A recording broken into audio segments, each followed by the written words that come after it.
King Leopold II and the Congo Free State. The cruel Congo colony. Between 1885 and 1908, the Belgian King Leopold II personally ruled the Congo Free State, which was also known as the Independent State of the Congo. Because he ruled the state personally, he had total control of its resources and had to answer to no one. In 1865, King Leopold II succeeded his father, King Leopold I, to the Belgian throne. The Belgium nation was a young one, created in the aftermath of the revolutions of 1830. It recently had broken away from the Netherlands and was recognized as a neutral and constitutional monarchy. Belgium experienced great industrial development and colonial expansion during Leopold's reign, and he is mainly remembered as the founder and sole owner of the Congo Free State. The brutal exploitation of the Congolese population in his pursuit of resources like ivory and rubber are infamous. The king believed that without a colony, a country could never achieve any historical significance. And in addition to that, he believed a colony would have great economic possibilities and could help spread Western civilization. Underneath this, as a constitutional monarch, Leopold II had no real power in Belgium, so it could offer him a way to gain more power and enrich himself. However, his government disagreed with him.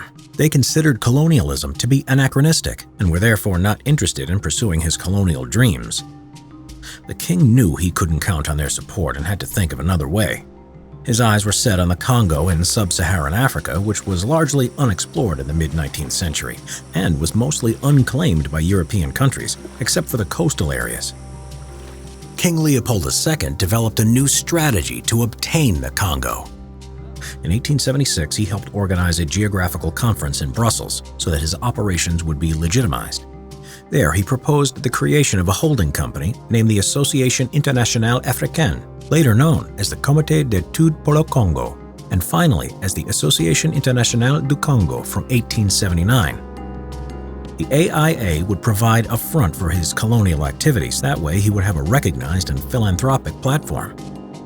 As its mission, Leopold pledged to suppress the East African slave trade, guarantee free trade with the colony, and promote humanitarian policies. This was to distract critics and justify Leopold's ambition on the Congo. In 1878, the king found a journalist and explorer who also saw great economic possibilities in Africa, named Henry Morton Stanley. Stanley had been to the Congo between 1874 and 1877. The king decided to hire him to survey the Congo River area in 1879. Stanley was to build roads and bridges, establish posts along the navigable river, and he had to make treaties with the Congolese chiefs. His exploration was under the guise of Leopold's holding company, which was devoted to free trade and the suppression of the slave trade. Stanley returned in 1882 and had concluded treaties with over 500 chiefs. These chiefs did not have a true idea of what they had signed and only received a few yards of cloth or a few trinkets in exchange for putting their marks on his mysterious papers, and thus accepting the flag of the Congo Association. King Leopold II was not the only person to see great opportunities in Africa. Many explorers went there trying to claim pieces of land. This became known as the Scramble for Africa and led to the division of Africa at the Berlin Conference from 1884 to 1885. Here, Leopold used skillful and cunning diplomacy and played the major powers against each other. He managed to get the Congo River Basin and change the name of the territory to the Congo Free State. Now, he was the absolute ruler of the basin, which was 8 times the size of Belgium. Europe had no way to enforce the general agreements made at the conference, which included further steps to root out slave trade and the protection of the rights of the local people. As the enforcement of these agreements was therefore impossible, Leopold was determined to make the Congo commercially profitable. Therefore, he ignored the fact that slavery was banned. The world was demanding rubber for the growing bicycle and automobile industry, and much of the resource was found in the Congo. The local people were put to work to collect the rubber and were to meet inhumane quotas under impossible conditions. The natives were to slash the vines and lather their bodies with the rubber and then scrape it off into the baskets. If these quotas were not met, horrible consequences would follow: beatings with a chicotte whip, mutilation, or death. Those who refused to provide labor, rubber, or ivory met with the same fate. Leopold had set up his own private army, the Force Publique, to enforce these quotas and suppress any uprising. They were recruited or conscripted from tribes in the Congo, Zanzibar, and British West Africa.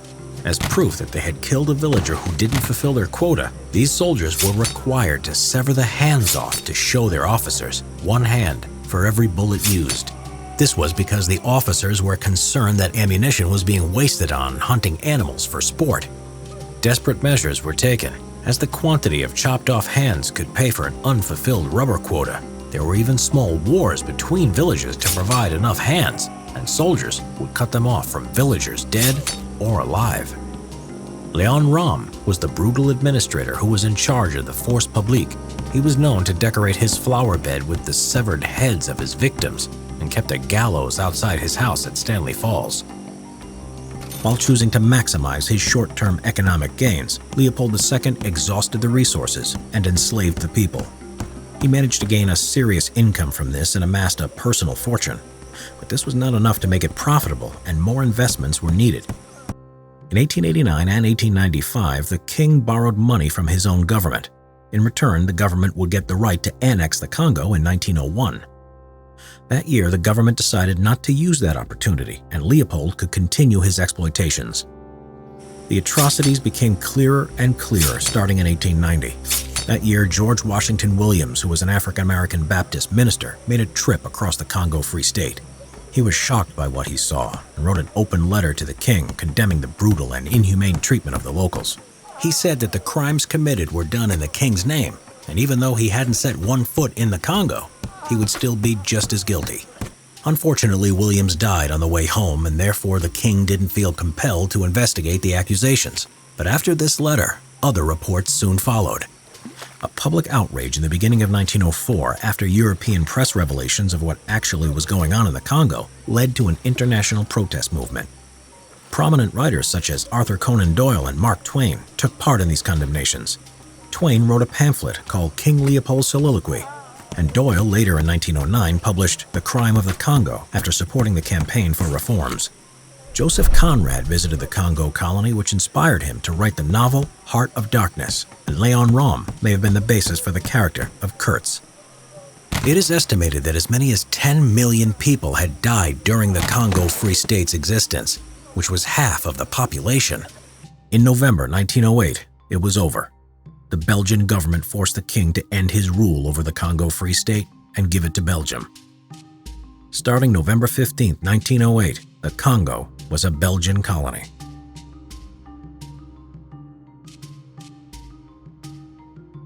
Subscribe and click the notification bell for more history videos.